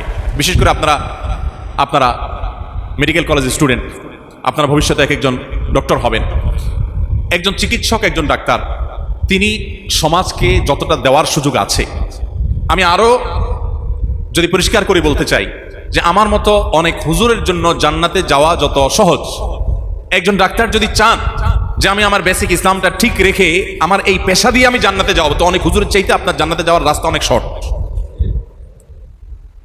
কারণ আপনার কাছে সব দুর্দশাগ্রস্ত মানুষগুলো যাবে, সব দুঃখ কষ্টে থাকা মানুষগুলো আসবে। আমাদের কাছে সব দুঃখে কষ্টে থাকা মানুষগুলো যায় না। হুজুরদের কাছে সবসময় দুঃখ কষ্টে যায় মানুষ, অনেক সময় ভালো সময় যায়। হুজুর নতুন বিল্ডিং করবো, আসেন দোয়া করে দিয়ে যান। ভালো সময় না খারাপ সময়? ছেলে হয়েছে, আকিকা খাওয়াবো, হুজুর আসেন খেয়ে যান, দোয়া করে যান। ভালো সময় না খারাপ সময়? এরপরে বিয়ে করবো, নতুন বিয়ে হয়েছে, বিয়ে হবে, হুজুর আসেন বিয়ে পড়ায় দিয়ে যান। ভালো সময় না খারাপ সময়? তাহলে হুজুরদেরকেও মানুষ সব কষ্টের সময় ডাকে না, কষ্টের সময়ও ডাকে, ভালো সময়ও ডাকে। আর ইঞ্জিনিয়ারদের কথা যদি বলেন, তো ইঞ্জিনিয়ার সাহেবদেরকে তো সবাই ভালো সময় ডাকে। টাকা পয়সা হাতে আসে, ঘরবাড়ি বানাবে, কলকারখানা করবে, তখন ইঞ্জিনিয়ার সাহেবদের ডাকে। আর ডাক্তার হলেন একমাত্র পেশার অধিকারী, যে পেশার মানুষদের কাছে মানুষ কখনো সুখে যায় না। মানুষ যায় কিসে? দুঃখে। শতভাগ মানুষ দুঃখে যায়, শতভাগ মানুষ দুঃখে যায়, দুর্দশায় যায়। মানুষের সেবা করার জন্য এই পেশার মানুষদের জন্য আল্লাহর দুয়ার যতটা উন্মুক্ত, অন্য কোনো পেশার মানুষদের জন্য এতটা উন্মুক্ত না, এতটা উন্মুক্ত না, বা অন্য অনেক পেশার মানুষের জন্য এতটা উন্মুক্ত না। আপনারা চাইলে সেই কাজটা করতে পারেন। এর জন্য কি করতে হবে? এজ এ মুসলিম আপনার ইমানটা আগে মজবুত করতে হবে, এবং একজন মুসলিম হিসাবে আপনি 5 ওয়াক্ত নামাজ সময় মতো ঠিক মতো আদায় করবেন। এটা আপনার জীবনের ডিউটি হবে, এটা আপনার রবের সাথে একটা কানেকশনের জায়গা। ওই যে বললাম, আপনি যেই হন না কেন, আপনার পাওয়ার হাউসের সাথে, আপনার আল্লাহ রাব্বুল আলামিনের সাথে আপনার কানেকশনের একটা রুট থাকতে হবে, একটা ওয়ে থাকতে হবে। তাহলে হবে কি, আপনি যত বড় ডাক্তারই হন, আপনারও কিছু বিষয় বলার থাকবে, অন্যদের কাছে বলতে পারবেন না, বলার একটা জায়গা দরকার। আর সেটাই আল্লাহ বলেছেন, যালিকা বিআন্নাল্লাহা মাওলাল্লাযীনা আমানু। ঈমানদারদের অ্যাডভান্টেজের জায়গাটাই হলো এই যে তাদের একজন অভিভাবক আছেন, আল্লাহ তিনি। তো আপনি তার কাছে 5 বার হাজিরা দিবেন, 5 ওয়াক্ত নামাজ পড়বেন, হারাম হালাল মেনটেন করবেন।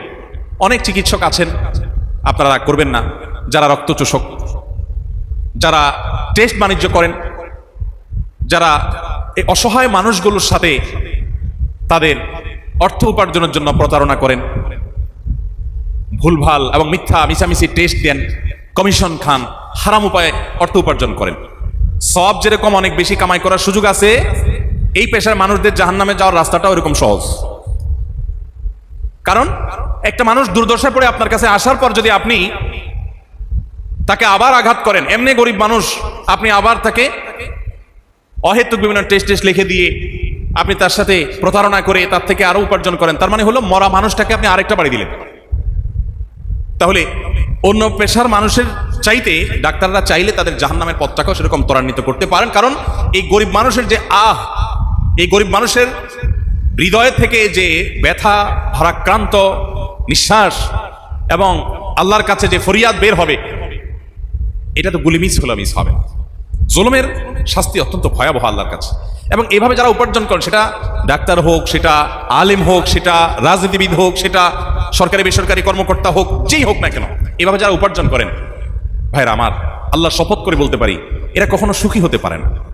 আল্লাহ রাব্বুল আলামিন সুখ জিনিসটা এই মানুষগুলোকে দেয় না। আমরা হয়তো দেখি যে উনি অনেক চকচকা গাড়িতে চলেন, অনেক উন্নত দালান কোঠায় থাকেন, আমরা হয়তো দেখি যে ওনার অনেক চাকর নকর সামনে পেছনে থাকেন, বাট আসলে সুখে থাকেন না। সুখ জিনিসটা কিন্তু ভিন্ন জিনিস। সুখ জিনিসটা একেবারেই ভিন্ন জিনিস। অনেক গরিব মানুষকে আল্লাহ তাআলা সুখ দেন, আবার অনেক ধনীকে আল্লাহ তাআলা সুখ দেন না। ভাইরা আমার, আমি বেশি দীর্ঘ করে ফেলছি, যেহেতু আপনারা বেশিরভাগই বা সবাই এখানে স্টুডেন্ট, সময় তো টিচাররা বাদে বাকি যারা আছেন স্টাফরা বাদে, আপনাদের প্রতি আমার আকুল আবেদন হবে যে গোটা পৃথিবীতে আজ আপনাদেরকে জাহান্নামে নেওয়ার জন্য শত শত রাস্তা খোলা আছে আপনাদের সামনে। হাতছানি দিয়ে দিয়ে আপনাদেরকে জাহান্নামের দিকে ডাকছে, এবং শয়তান আপনাদেরকে বিভ্রান্ত করছে, মনে করছেন যে আমার উন্নত ক্যারিয়ার হয়ে যাবে তো আমি সুখী হয়ে যাব। বাস্তবে আল্লাহ রাব্বুল আলামিন সুখের বরাদ্দ রাখেন তাদের জন্য যারা আল্লাহর প্রতি ঈমান রাখে, আল্লাহর স্মরণ করে, আল্লাহর ইবাদত করে এবং আল্লাহর বন্দেগীর মধ্যে নিজেকে নিবেদিত করে, তাকওয়া চর্চা করে। এই মানুষগুলোর জন্য আল্লাহ তাআলা সুখ বরাদ্দ করে রেখেছেন। সে সম্পদশালী হলেও সুখী হবে, সম্পদশালী না হলেও সুখী হবে। সুখ আল্লাহ তাআলা তাকে দিবেনই দিবেন।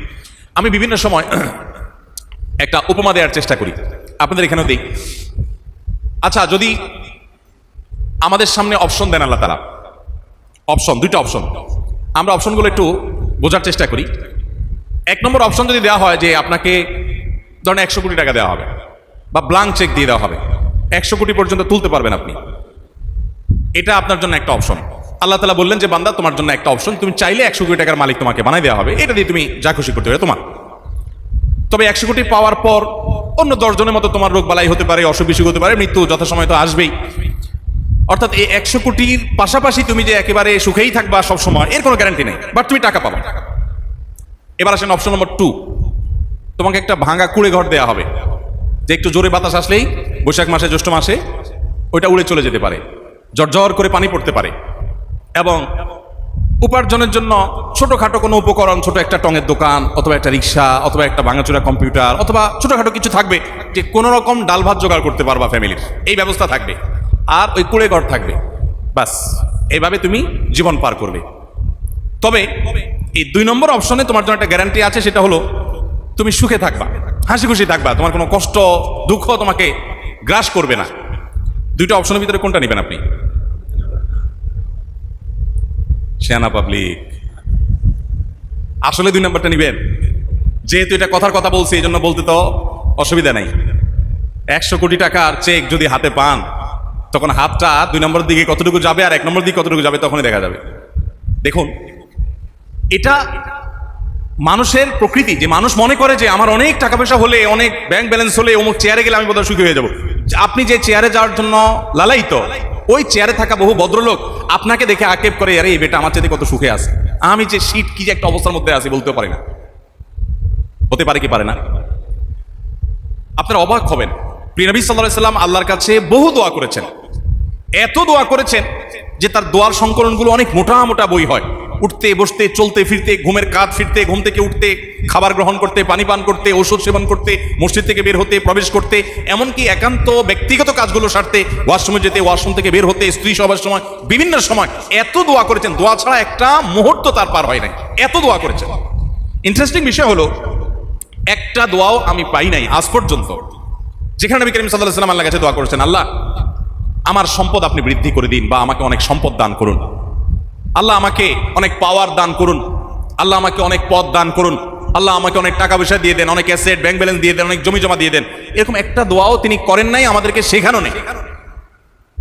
তাহলে কি তিনি সুখ চান না আল্লাহর কাছে? কি দিয়ে চাইছেন? তার সুখ চাওয়ার দোয়াগুলো হলো, আল্লাহুম্মা ইন্নী আসআলুকাল আফওয়া ওয়াল আফিয়া ফিদ দুনিয়া ওয়াল আখিরা। আল্লাহ, দুনিয়া এবং আখিরাতে আপনার কাছে আমি সুখ চাই, সমৃদ্ধি চাই, প্রশান্তি চাই, সচ্ছলতা চাই। আল্লাহ রব্বানা আতিনা ফিদ দুনিয়া হাসানা, আল্লাহ দুনিয়াতে আমার জন্য কল্যাণ দান করেন, যে কল্যাণ কুড়ের ঘরে যদি হয় সেটাই দেন। অনেক তরুণ আছে যে আল্লাহর কাছে দোয়া করে, আল্লাহ বেশি চাই না, আল্লাহ এই 1 কোটি হলে চলবে আমার, আল্লাহ একটা ফ্ল্যাট বুকিং দেবো ঢাকায়, আর চলার জন্য গাড়ির দরকার না, একটা ভালো বাইক হলে চলবে, আর আল্লাহ একটা ব্যবসা বাণিজ্য করার জন্য 20-40 লাখ টাকা পুঁজি হাতে থাকলে চলবে, আল্লাহ 1 কোটি জাস্ট বাস। বিশেষ করে যখন মানুষ বেকার থাকে, যখন মানুষের চোখে সরিষা ফুল থাকে, উপার্জনের কোনো পথ থাকে না, পেরেশানিতে থাকে, তখন এই জাতীয় দোয়াগুলো অনেক বেশি করে। অনেক তরুণরা আমাদের কাছে প্রশ্ন লেখে যে এরকম দোয়া আল্লাহ তাআলার কাছে করা যাবে কিনা। তো এগুলো কোনো সঠিক দোয়া না, কারণ ওই 1 কোটি আল্লাহ তাআলা আপনাকে দিলেন, দেওয়ার পর এমন এক রোগ দিলেন যেটাতে লাগবে 1 কোটি 10 লাখ। কি বলেন, তাহলে আপনি সুখী হবেন? হতে পারে কি পারে না বলেন?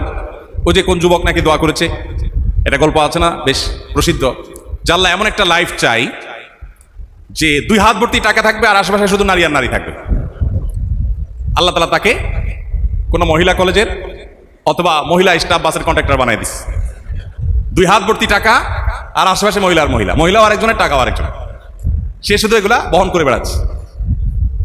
তো আল্লাহর কাছে একজন ইমানদারের চাওয়া কি হবে? ইমানদার চাইতে স্মার্ট মানুষ কেউ হতে পারে না, ইমানদার চাইতে দূরদর্শী কেউ হতে পারে না।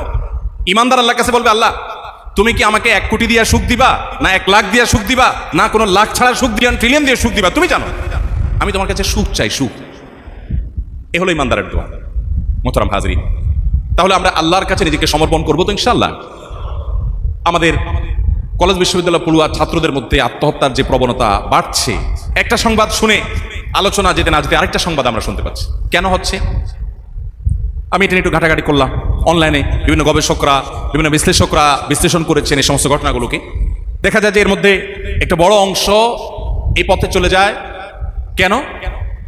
তারা অভিমান করে, অপমানিত হয়ে। একজন ইমানদারের অপমানিত হয়ে এই পথে যাওয়ার কথা নয়, কারণ একজন ইমানদার বিশ্বাস করে, ওকে আমি অপমানিত হলাম আমার কলেজে, আমার ইউনিভার্সিটিতে, আমার শিক্ষালয়ে, কিংবা আমার কর্মস্থলে, কিংবা পরিবারে আমি চরম অপমানিত হয়েছে, আমাকে অনেক কষ্ট দেওয়া হয়েছে, আমাকে ভুল বোঝা হয়েছে, স্যার আমাকে ভুল বুঝলেন, হতে পারে জজ সাহেব আমার প্রতি অবিচার করেছেন, উনি মিথ্যা এভিডেন্সের ভিত্তিতে বিচার এর রায় দিয়ে দিয়েছেন আমার বিরুদ্ধে, আমি তো দোষী না, আমি জানি, আমি ডিপ্রেসড হয়ে গেলাম। বেঈমান যে, সে তো স্যাড বেড বলে আত্মহত্যা করতে যেতে পারে, বাট ইমানদারের তো এখানেও তার সান্ত্বনার জায়গা আছে যে এই বিচার না। স্যার ভুল বুঝতে পারেন, কিন্তু স্যারের মালিক ভুল বুঝবেন না। আজকে স্যার আমার প্রতি অবিচার করতে পারেন না, হয়তো উনি এতটুকু বুঝছেন, তার বুঝের সীমাবদ্ধতা ছিল, কিন্তু আল্লাহ রাব্বুল আলামিন কিয়ামতের ময়দানে প্রকৃত সত্য উদ্ঘাটন করবেন কি করবেন না? তাহলে আমার হারানোর তো কিছু নেই, আমি সবর করব, অপেক্ষা করব। এরপর দ্বিতীয় সর্বোচ্চ যে বিষয়টি দেখা যায়, প্রেম ঘটিত কারণে আত্মহত্যার প্রবণতা অনেক বেশি তরুণদের মধ্যে। এই রেশিওটা বেশ, আমি প্রায় সময় বলি, অনেক ইয়াংরা প্রশ্ন লেখে বা টেলিভিশনে প্রশ্ন করে না, পোলাপান জানে বাপ মা শুনে যাবে আবার, তো গোপন চিরকুট লেখে অনেক সময় যে হুজুর একজনকে ভালোবাসতাম, সে আরেক জায়গায় আরেকজনের হাত ধরে চলে গেছে, এখন আমি অনেক ডিপ্রেসড, আমি কি করতে পারি? এই জাতীয় প্রশ্ন আসলে আমি বলি, ভাই আপনার জায়গায় যদি আমি হইতাম, সে যেহেতু আরেকজনের হাত ধরে চলে গেছে, আমি এক মজলিসে 4টা বিয়ে করতাম যদি সুযোগ থাকতো। কারণ সে যদি আমাকে ছাড়া সুখে থাকতে পারে, তো আমি দুঃখে থাকবো কোন দুঃখে? তাহলে আমি তো মানে খুশি হব যে আমি একটা ভুল জায়গায় এতদিন নক করতেছিলাম, এই জায়গাটা সঠিক ছিল না, আলহামদুলিল্লাহ আমার বাঁচাইছে, আপদ গেছে। আপনার তারা সুখে খুশি হওয়ার কথা। ইমানদারের দৃষ্টিভঙ্গিটা তাকে সবসময় সুখী করবে। ইভেন ওই যে বললাম, সে যদি দুঃখেও পড়ে, সে চিন্তা করবে যে এই দুঃখের মধ্যে অবশ্যই কোনো না কোনো কল্যাণ নিহিত আছে। আমি একটা গল্প কতবার যে শুনাইছি বিভিন্ন জায়গায়। সৌদি আরবে এক হোটেল ব্যবসা করেন এক বাংলাদেশি প্রবাসী। ওই ভাই উনি সৌদি মালিক থেকে একটা বাড়ি ভাড়া নিয়ে নেন, এরপরে সারা বছর হাজিদের কাছে, ওমরাদের কাছে ভাড়া দেন, বাংলাদেশি হজযাত্রী ওমরাদের কাছে। হঠাৎ করে বেচারা দেখে মন খারাপ। কি ভাই মন খারাপ কেন? আমার পরিচিত আমাকে বললো, ভাই আর বলেন না, আমার দেশি ভাই সে আমাকে ক্ষতিগ্রস্ত করার জন্য আমি 1 মিলিয়ন দিয়ে সারা বছরের জন্য এই বিল্ডিংটা ভাড়া নেই, সেই 12 লক্ষ রিয়াল দিয়ে মালিকের কাছে ভাড়া নিয়ে নিয়েছি, আমি অনেক বছর ধরে এটা চালাই, যাক সে আমাকে ক্ষতি করার জন্য এটা করছে, আসলে তো এত লাভ হয় না সে যত মনে করছে, মন খারাপ। তো বেচারা দেশেই চলে আসছে একসাথে, না থাকবোই না, আমি এত বছর ছিলাম, এত বছর এটা করছি, এখন বিল্ডিংটা হাতছাড়া হয়ে গেছে, মন খারাপ করে দেশে চলে আসছে। দেশে আসার অনেকদিন পরে, দেশে আসার কিছুদিন পরেই পৃথিবীতে করোনা এসে হাজির হয়ে গেছে। আর করোনার সময় 2-2.5 বছর পর্যন্ত মক্কার সমস্ত হোটেল মাসি মারতেছে। ওই সৌদি মালিককে তো সে 12 লক্ষ রিয়াল অগ্রিম দিয়ে দিতে হয়েছে, শেষ, ও নিয়ে তো সে চলে গেছে, এগ্রিমেন্ট হয়ে গেছে, শেষ, আর বিজনেস জিরো। তো আমি ওই লোকটা একদিন দেখে বললাম, ভাই সেদিন আপনি অনেক মন খারাপ করছিলেন, আপনি গর্তে পড়তেছিলেন, আল্লাহ তাআলা ধাক্কা দিয়ে আপনারে বাঁচাই দিয়েছেন, কিন্তু আপনি তখন বুঝেন নাই। আপনি তখন বুঝছেন আল্লাহ, উনি বলতেছিলেন না, ভাই 1 ওয়াক্ত নামাজ আমি হারাম ছাড়া পড়ি না, চড়ি না, মেসফালাতে আমার হোটেল, হারামে 5 ওয়াক্ত নামাজ যায় পড়ি, আল্লাহর ইবাদত একদিনও ছাড়ি নাই, আমরা এত হজ করলাম, এই আমার কপাল, আল্লাহ আমার এই দিলেন। কিন্তু আল্লাহ তাআলা যে তাকে বাঁচাচ্ছে এটা সে কিন্তু খেয়াল করে। ছোট বাচ্চা পোলাপান মোমবাতি বা চেরাগ যখন জ্বালানো হয়, আগুন টকটকে লাল, 2 বছর 2.5 বছর পোলাপান দেখবেন আগুন ধরতে চায়, কারণ আগুন একটু নাচে, আবার লাল, দেখতেও সুন্দর, ভয়ঙ্কর সুন্দর, ধরতে চায় তারা। বাপ মা কি করে, কি বলেন? বাচ্চা যখন ধরতে চায় বাপ মা আগে দেয় না, তাকে বাঁচানোর চেষ্টা করে। বাঁচানোর চেষ্টা করলে বাচ্চা কি করে বলেন তো? হ্যাঁ, বাচ্চা মেনে নেয় যে হ্যাঁ আব্বা আম্মা আমার জন্য ডিসিশন নিয়েছেন, অবশ্যই গুড, আমি ধরবো না তাহলে, ওকে। এটা কি করে? সে রীতিমতো বিদ্রোহ করে। ছোট মানুষ 2 বছরে পারে না, লড়াই করে শক্তি, সর্বশক্তি দিয়ে সে আগুন ধরবেই ধরবে, চেষ্টা করে, বাপ মা তো দিবেই না। এবার কোনো মতে যখন না পারে, শেষ অস্ত্র, মেয়েদের শেষ অস্ত্র, বাচ্চাদের শেষ অস্ত্র, কান্নাকাটি শুরু করে দেবার, কান্নাকাটি, কাঁদতে কাঁদতে কাঁদতে কাঁদতে এবার সে পারলে শহীদ হয়ে যায় কাঁদতে কাঁদতে, এমন অবস্থা। তার কান্নার যে আপনার ভাষা, এই কান্নার ভাষা বলছে যে বাবা মা আমার এত নিষ্ঠুর, এত নির্মম, এই লাল জিনিসটা ধরতে চাবো, তারা এত বাধা দিল আমাকে, কোনোভাবেই দিল না, একটু কি হয়তো ধরতে দিলে, কিন্তু বাপ মা তাকে ধরতে, যতই কান্দে না চান্দে তোমাকে ধরতে দেওয়া হবে না, কারণ বাপ মা জানে ওটাতে তার ধ্বংস অনিবার্য ডেকে আনবে। আমাদের জীবনে অনেক কিছু আমরা এরকম চাই যে অমুক জায়গায় চলে গেলে আমার তো পোয়া 12 হয়ে যাবে, আমার রব দেখছেন না আমার এখানে যাওয়ার মধ্যে কল্যাণ নাই, ওই জায়গায় হয়তো আরেকজন গেলে তার কল্যাণ হতে পারে, আমার জন্য ওখানে হয়তো কল্যাণ নাই। ইমানদার তখন মেনে নিবি। অতএব ভাইরা আমার, আমরা ডিপ্রেসড হয়ে যারা নিজেকে শেষ করছি, তারা তাদের ইমানের দুর্বলতার কারণে সেদিকে যাচ্ছে। তো আমরা এই যে আত্মহত্যার প্রবণতা বাড়ছে, ডিপ্রেশনের প্রবণতা বাড়ছে, এগুলোর অন্যতম কারণ হলো আল্লাহ থেকে দূরে সরে যাচ্ছে, সাফ কথা। এর মূল এবং একমাত্র কারণ হলো মানুষ কার থেকে দূরে সরছে? আল্লাহ থেকে দূরে সরছে। মানুষ যখন আল্লাহর কাছে থাকবে, আল্লাহর নৈকট্য অর্জন করবে, আল্লাহর বন্দেগী করবে, ইনশাআল্লাহ সে পরম কষ্টের মধ্যে থেকেও তৃপ্তির হাসি হাসতে পারবে। তাকে আল্লাহ তাআলা সুখ জিনিসটা দান করবে। আল্লাহ তাআলা আমাদের সবাইকে সুখের সে আসল ঠিকানা পাওয়ার তৌফিক দান করুন। আল্লাহ বলেছেন, আলা বিযিকরিল্লাহি তাতমাইন্নুল কুলুব, মনে রাখবে আল্লাহর জিকির এবং আল্লাহর স্মরণ, জি আল্লাহর জিকির, এটা আমাদের অন্তরকে প্রশান্ত করে। অতএব আমরা আল্লাহর জিকিরের দিকে ধাবিত হব তো ইনশাআল্লাহ। আত্মহত্যার কারণগুলোর মধ্যে আরেকটা কারণ পর্যালোচনা করে দেখা গেছে, গবেষকরা উল্লেখ করেছেন যে চাওয়া পূরণ না হওয়ার কারণে, বায়না ধরার কারণে। একটা বিশেষ ব্র্যান্ডের মোবাইল চাইছিলাম, বাবা দেয় নাই, বাইক চাইছিলাম দেয় নাই, পাখি ড্রেস চাইছিলাম, জামাই কিনে দেয় নাই, এই জন্য আত্মহত্যা করে। তো এগুলো ওই ব্যক্তি করতে পারে যে আল্লাহর সাথে পরিচয় নাই। যার আল্লাহর সাথে পরিচয় আছে, সে জানে পৃথিবীতে সকল চাওয়া পূরণ হওয়ার নয়, ওই যে সে না পাইলে তো শুকর আদায় করবে বা সবর করবে। আবার মাদকের কারণেও আমাদের অনেক তরুণরা ধ্বংসের অতল তলে হারিয়ে যাচ্ছে। দেখুন, মাদক আসক্তি, এটা মানুষ সাধারণত মাদকের দিকে পা বাড়ায় সুখের জন্য, ঠিক না? এটা শান্তির জন্য যায়, কিন্তু আলটিমেটলি শান্তি কতটা হয়, আলটিমেটলি সুখ কতটা পায়? একজন ইমানদার তিনি যখন নিজেকে নিয়ন্ত্রণ করেন, সবর করেন, আল্লাহ রাব্বুল আলামিন তার জন্য জান্নাতে এমন এমন পানীয়ের ব্যবস্থা রেখেছেন যে দুনিয়ার কোনো পানীয়ের সাথে সেটার কোনো তুলনা হয় না। যারা মাদক সেবন করে বা মাদকের পথে পা বাড়ায়, এই মাদক সেবন করার মাধ্যমে তার বিবেকটার উপরে প্রলেপ পড়ে যায়, তাই না? সে অসংলগ্ন আচরণ করে। আর এই বিবেকটা হলো আল্লাহর দেওয়া সবচেয়ে বড় নিয়ামত, আল্লাহর দেওয়া সবচাইতে বড় নিয়ামত। এই অপরাধ হলো সকল অপরাধের মূল এবং মা। একটা মানুষ যখন মাদকের দিকে পা বাড়ায়, তখন সে তার হিতাহিত জ্ঞান আর থাকে না। তখন সে বাবা মার সাথে রাব বিহেভ করে, সে স্ত্রীর প্রতি টর্চার করে, সে নিজের ব্যবসা বাণিজ্য শেষ করে দেয়, নিজের কেরিয়ার শেষ করে দেয়, নিজের স্বাস্থ্য শেষ করে দেয়, ভালো মন্দ পরখ করার মতো অবস্থা থাকে না। তার দ্বারা মানুষ খুন করাও সহজ হয়। গোটা পৃথিবীতে যত অপরাধ হয়, বিশেষ করে মানুষ হত্যা সংশ্লিষ্ট যত অপরাধ হয়, এই অপরাধগুলোর সাথে যারা জড়িত হয়, তারা প্রত্যেকে মাদকাসক্তি, এটা মাদক সেবন, এটা তাদের সে পথে যাওয়ার জন্য অনেক বড় একটা উপায়, অর্থাৎ এর মাধ্যমে তারা সেদিকে যেতে পারে। সময়ত উপস্থিতি, আমাদের সামনে সেই মাদকের হাতছানি আছে, আমি জানি আপনারা বয়সে তরুণ, মনে রাখবেন এই পথে একবার যারা পা বাড়ায়, এরপরে ফিরে আসার সম্ভাবনা খুব ক্ষীণ থাকে, খুব অল্প সংখ্যক মানুষ ফিরে আসতে পারে। আপনার জীবনে ধূমপানের অফারও যদি কারোর কাছ থেকে পান, ঘৃণা বরে সেখান থেকে প্রত্যাহার করে আপনি সেই পথ ছেড়ে আপনাকে ফিরে আসা উচিত, সেই মেরুদণ্ড আপনার থাকা উচিত। মনে রাখবেন, গড্ডালিকা এবং স্রোতের তালে গা ভাসানোর জন্য কোনো যোগ্যতার প্রয়োজন হয় না, স্রোতের বিপরীতে চলার জন্য অনেক যোগ্যতার প্রয়োজন হয়। আপনার ম্যাক্সিমাম বন্ধুরা হয়তো ধূমপান করে, বা আপনার অনেক বন্ধুরা হয়তো মাদকের দিকে হাত বাড়িয়েছে, অনেকে হয়তো হারাম রিলেশন করে। আপনি করবেন না, আপনি সবর করবেন, কারণ জান্নাতের পথযাত্রীদের সংখ্যা খুব বেশি থাকে না। জোয়ারের বিপরীতে চলা মানুষগুলো জান্নাতে যায়, আর জোয়ারের বিপরীতে চলার জন্য মেরুদণ্ডের প্রয়োজন হয়। অতএব আপনাদেরকে মাদকের বিরুদ্ধে নিজেদের বিরুদ্ধে নিজেদের সংগ্রামের সিদ্ধান্ত নিতে হবে যে মাদকের ধারে কাছে আমি যাব না।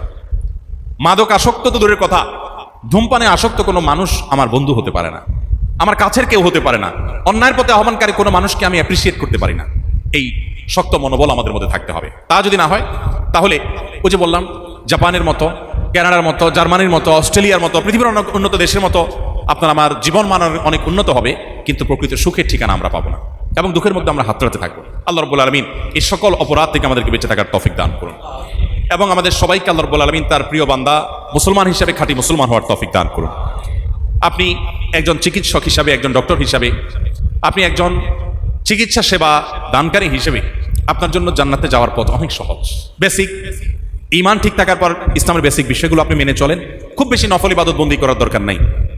আমার মতো অনেক হুজুরের অনেক নফল ইবাদত আপনার চিকিৎসার নিয়তে, সেবার নিয়তে, মানুষ উপকার করার নিয়তে, আল্লাহর কাছে সওয়াবের আশায় যদি আপনি মানুষকে সেবা দেন, সেই সেবাটা আমার নফল ইবাদতের চাইতে শত শত হাজার হাজারের বেশি উত্তম হতে পারে। অতএব এই অপরচুনিটি আমাদের হাতছাড়া করা উচিত হবে না। আল্লাহ তাআলা আমাদের সবাইকে সেই কল্যাণের পথে চলার তৌফিক দান করুন। সুখের সেই ঠিকানা আমরা যেন খুঁজে পাই, সন্ধান পাই। আল্লাহ তাআলা আমাদের সেই তৌফিক দান করুন। সকল হারাম থেকে, সকল অনাচার থেকে বেঁচে থাকতে হবে। আজ আমাদের তরুণদের মধ্যে আমাদের সে আদর্শবান তরুণ খুঁজে পাওয়া যায় না। আমরা আমাদের ছেলেবেলায় যে তরুণদেরকে দেখেছি বা আমাদের চেয়ে যারা আরো সিনিয়র তারা যে তরুণদেরকে দেখেছেন, আমাদের তরুণদের মধ্যে সেই তারুণ্যের যে কাঙ্ক্ষিত চিত্র সেটা দেখা যায় না। তখন তরুণদের মধ্যে সিনিয়রদেরকে শ্রদ্ধা করার মানসিকতা ছিল, বাবা মার অনুগত সন্তান পাওয়া যেত, দেখা যেত। তখন অপরাধ বোধ ছিল, অপরাধের প্রতি প্রবণতা কম ছিল। কিন্তু এখন চরম স্বেচ্ছাচারী হয়ে যাচ্ছি।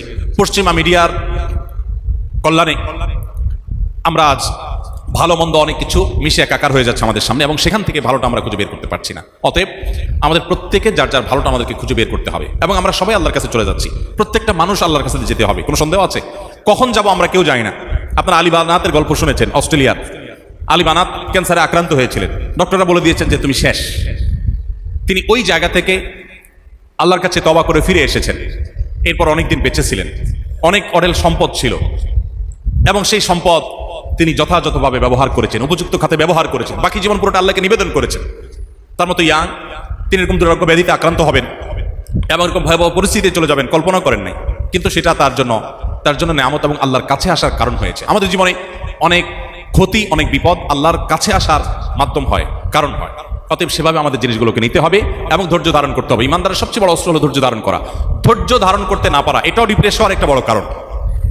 আল্লাহ তাআলা বলেছেন আমাদেরকে ধৈর্য ধারণ করতে এবং এই ধৈর্যের মধ্যে আমাদের দুনিয়া আখিরাতের সমুদয় কল্যাণ নিহিত আছে। আমি দীর্ঘায়িত করে ফেলেছি এবং অনেক এলোমেলো কথা একদিক থেকে আরেক দিকে আমি চলে গেছি, কিন্তু আমার পুরো বক্তব্যের খোলাসা এবং সামারি হলো যে একজন ইমানদারের সুখের ঠিকানা তার হাতের নাগালেই আছে। আল্লাহর প্রতি ইমানকে যদি আমরা প্রগাঢ় করতে পারি, এজ এ মুসলিম হিসাবে যদি আমরা প্র্যাকটিসিং মুসলিম হয়, আমরা মুসলমানরা বেশিরভাগ হলাম সেকুলার মুসলিম না হলে রেগুলার মুসলিম হতে পারি, তাহলে ইনশাআল্লাহ সুখের ঠিকানা আমরা পেয়ে যাবো। ডক্টর খন্দকার আব্দুল্লাহ জাহাঙ্গীর রহমতুল্লাহর নাম শুনেছেন আপনারা? ইসলাম বিশ্ববিদ্যালয় কুষ্টিয়ার প্রফেসর ছিলেন, আল হাদিস ডিপার্টমেন্টের। স্যার একটা কথা বলতেন যে আমাদের দেশে মুসলমান দুই প্রকার, এক হলো সেকুলার মুসলমান, আর হলো রেগুলার মুসলমান। সেকুলার মুসলমান হলে দেশের বেশিরভাগ মানুষ হলো সেকুলার মুসলমান, রেগুলার মুসলমানের সংখ্যা খুব কম। সেকুলার মুসলমান বলতে এটা স্যারের নিজস্ব ভাষা এবং ওনার পরিভাষা। উনি বলতেন যে সেকুলার মুসলমান মানে হলো যে মুসলমানরা মনে করে ধর্ম সব জায়গায় টানাটানি করা ঠিক না, ধর্ম সব জায়গায় টানাটানি করা ঠিক না। এই টাইপের মানুষ কবরে মুনকার নাকির যদি জিজ্ঞাসা করে মা দিনুকা তোমার ধর্ম কি, মুনকার নাকির হয়তো পাল্টা প্রশ্ন করে বলবে যে সব জায়গায় ধর্ম টান কেন, বুঝেন নাই? ওনারা সব জায়গায় ধর্ম মানতে রাজি না, শুধুমাত্র নামাজটা পড়বে, মসজিদে বের হয়ে টুপিটা ভাঁজ করে প্যান্টে ঢুকে ফেলবে। টুপি তো ভাঁজ করে নেয়, তার পুরো ধর্মই ভাঁজ করে ফেলছে, এরপর বাকিটা তার নিজের মন মতো চলবে। এলো সেকুলার মুসলমান। আর রেগুলার মুসলমান হলো ইন্না সলাতি ওয়া নুসুকি ওয়া মাহইয়ায়া ওয়া মামাতি লিল্লাহি রাব্বিল আলামিন। আমার সালাত, আমার জীবন সবকিছু আল্লাহর উদ্দেশ্যে নিবেদিত। আমি সমর্পণ, আমি আল্লাহ তাআলার গোলামি এবং দাসত্ব স্বীকার করেছি, আমি মুসলিম, আমি আত্মসমর্পণকারী। অতএব আমার মধ্যে স্বেচ্ছাচারিতার কোনো সুযোগ নেই। আল্লাহ বলেছেন উদখুলু ফিস সিলমি, তোমরা ইসলামে পরিপূর্ণভাবে দাখিল হও। আদা দিনা ভাইরা আমার, সালহাতু সঙ্গে বুদি দিল খারাস আজ মোদে এক জামানা খাকে বাস। পাথর হয়ে তো বহুকাল ছিলেন, একটু মাটি হয়ে কিছুদিন থাকেন। আমি রিকোয়েস্ট করে যাচ্ছি, মাটি হয়ে কিছুদিন থাকেন। আপনি নিয়মিত একটু কোরআনটা বুঝে বুঝে অর্থ সহকারে একটু পড়ার চেষ্টা করেন। আপনি 5 ওয়াক্ত নামাজ ঠিক মতো পড়েন। খুব বেশি পেরেশান থাকলে, মন খারাপ থাকলে 2 রাকাত নামাজ পড়ে একটু আল্লাহর কাছে চোখের পানি ফেলে দোয়া করেন। তাহাজ্জুদের সময় দাঁড়িয়ে পারলে আল্লাহর কাছে দোয়া করেন। সিজদা গিয়ে চোখের পানি ফেলে আল্লাহর কাছে দোয়া করেন এবং আল্লাহর বিধিবিধানগুলোকে মেনে চলার চেষ্টা করেন।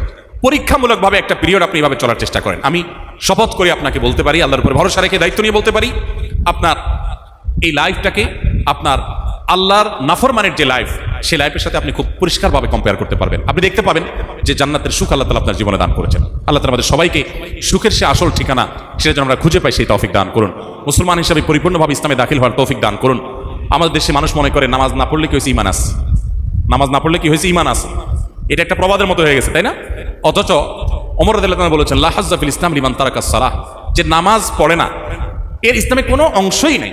অতি পাঁচক্ত নামাজ অন্তত ঠিক মতো পড়তে হবে, হারামকে না বলতে শিখতে হবে। আল্লাহ আমাকে আপনাকে আমাদের সবাইকে মানার তৌফিক দান করুন।